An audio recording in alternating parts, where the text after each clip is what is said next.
Les matins de France Culture, Guillaume Erner. Ils se sont donné rendez-vous devant les préfectures de France au cri de « Macron, réponds-nous ». Les agriculteurs réclamaient hier une meilleure considération. On leur reproche l'agriculture intensive, très bien, mais en même temps, on les met en concurrence avec des pays aux normes plus laxistes. Et c'est là qu'arrive au banc des accusés le CETA, cet accord de libre-échange entre l'Union européenne et le Canada. Bonjour Sophie Devienne, vous êtes ingénieure agronome et professeure à AgroParisTech. Alors, tout d'abord, c'est compliqué d'y voir clair. Que contient réellement le CETA ? Alors le CETA, c'est un accord dit de nouvelle génération. Donc ça veut dire qu'on a des baisses de droits de douane sur la plupart des produits, mais sachant qu'ils n'étaient pas très élevés jusqu'à maintenant, sauf dans le secteur agricole. Et c'est un accord de nouvelle génération parce qu'en fait, on promeut la coopération réglementaire, c'est-à-dire essayer d'harmoniser les normes entre les pays pour essayer d'éliminer les barrières non tarifaires qui gênent en fait le développement des échanges entre les deux pays. Alors, ce qui est important, c'est qu'il y a des concessions importantes qui vont être faites dans le secteur agricole. Du point de vue du Canada, c'est très important cet accord parce qu'ils ont des échanges très liés avec les États-Unis dans le cadre de l'ALENA. Et donc le CETA permet en fait de diversifier les pays avec lesquels ils ont des échanges. Et pour l'Union européenne, un élément très important, c'est l'ouverture des marchés publics à la concurrence européenne. Est-ce que ça veut dire que les agriculteurs vont être les grands perdants de cet accord, tandis que d'autres professions seraient, je mets ça au conditionnel, gagnants dans cet accord ? Alors, ce qui est clair, c'est que le Canada, c'est un grand exportateur agricole. Donc, c'est clair qu'il a demandé des concessions dans le secteur agricole. Alors, pour ce qui est... Est-ce que ça va se faire au détriment de l'agriculture française ? Alors, oui et non. C'est-à-dire, je commencerai par le non, c'est-à-dire que l'Union européenne a obtenu la reconnaissance des appellations d'origine protégée, ce qui est très nouveau pour un pays anglo-saxon. Et elle a obtenu aussi une augmentation des contingents d'importation de fromage à droit nul, qui sont passés donc à un peu plus de 17 milliers de tonnes.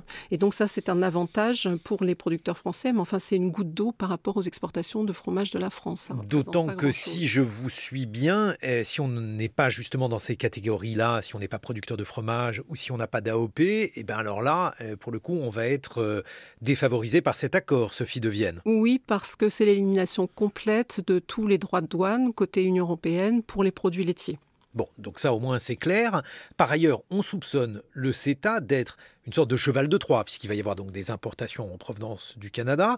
Et là, on dit que les agriculteurs canadiens utilisent toutes sortes de substances qui sont prohibées chez nous, mais pas du tout chez eux. On a raison ou on a tort, Sophie Devienne ? Alors, on a raison, parce que en fait, tout ce qui est... L'Union européenne a sa propre politique en matière d'utilisation de pesticides, du bien-être animal, des produits qui sont utilisés dans l'élevage. Mais en fait, pour l'importation, ce qui s'applique, ce sont les normes internationales de l'OMC. Donc, elle ne peut pas, en fait, imposer ses propres normes aux pays avec lesquels elle a des échanges. Alors, c'est quand même assez paradoxal, parce que ça signifie que l'utilisation, par exemple, d'antibiotiques pour les bêtes est interdite chez nous, sans raison valable, évidemment.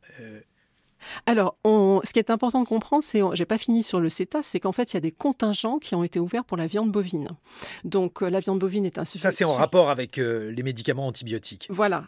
Donc, le CETA permet l'importation de 50 000 tonnes supplémentaires à droit nul qui rentrent dans l'Union européenne.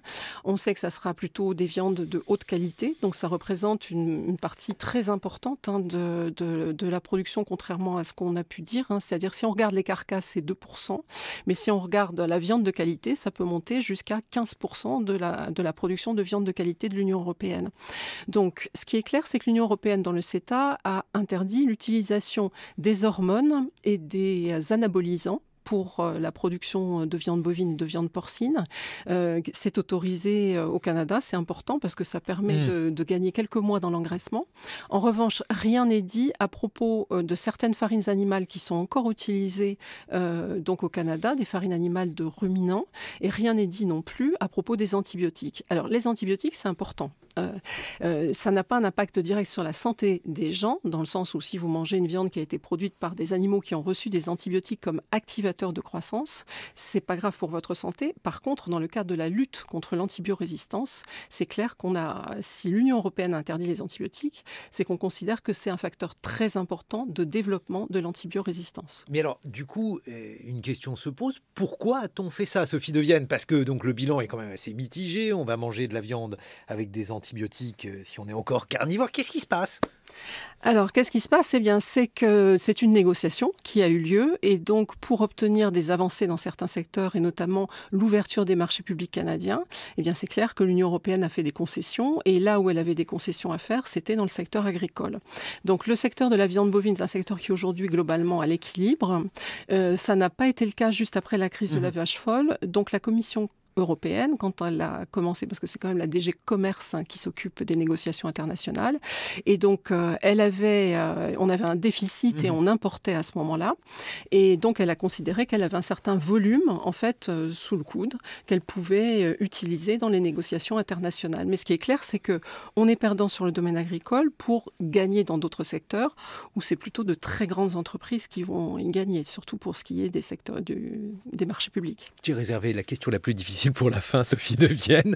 Au global, alors le global, ça n'existe pas parce qu'un agriculteur qui n'arrive pas à vendre sa viande, évidemment, il est légitimement en colère. Mais si on s'en tient uniquement aux grandes masses financières, est-ce que la France va être gagnante dans cet accord ? Alors, la France, dans son ensemble, c'est un petit peu difficile à dire. Les évaluations qui ont été faites par l'Union européenne ont été faites pour tous les secteurs confondus, pour l'ensemble de l'Union européenne. C'est pourquoi je parle de la France. C'est extrêmement faible pour ce qui est de l'Union européenne. Et il n'y a pas de raison de penser que dans les secteurs, alors il y a de grandes entreprises, type... Donc ça va être un accord qui va aboutir à un jeu à somme nulle? Est-ce qu'on va être légèrement perdant? Alors, ça dépend des secteurs, mais ce qui est clair, c'est que dans le secteur agricole... Alors, sur le secteur agricole, ça, je peux vous donner des chiffres, parce que ça a été évalué par le ministère de l'Agriculture. C'est 5 fois... On a donné 5 fois de plus de concessions dans le secteur agricole aux Canadiens qu'on en a octroyé. Donc là, on est perdant, mais pour le reste? Mais pour le reste, c'est difficile à dire, parce que pour l'instant, il n'y a aucune évaluation qui a été faite. Ce qui est clair, je pense, c'est que ce sont de grandes entreprises, en fait, qui vont tirer leur épingle du jeu, que ce soit dans le secteur agricole ou dans le secteur des marchés publics et donc tout ce qui est eau, construction, etc. Les grandes entreprises de BTP, etc. ont de beaux jours devant elles. Voilà. Merci beaucoup Sophie de Vienne. Je rappelle que vous êtes professeure à AgroParisTech.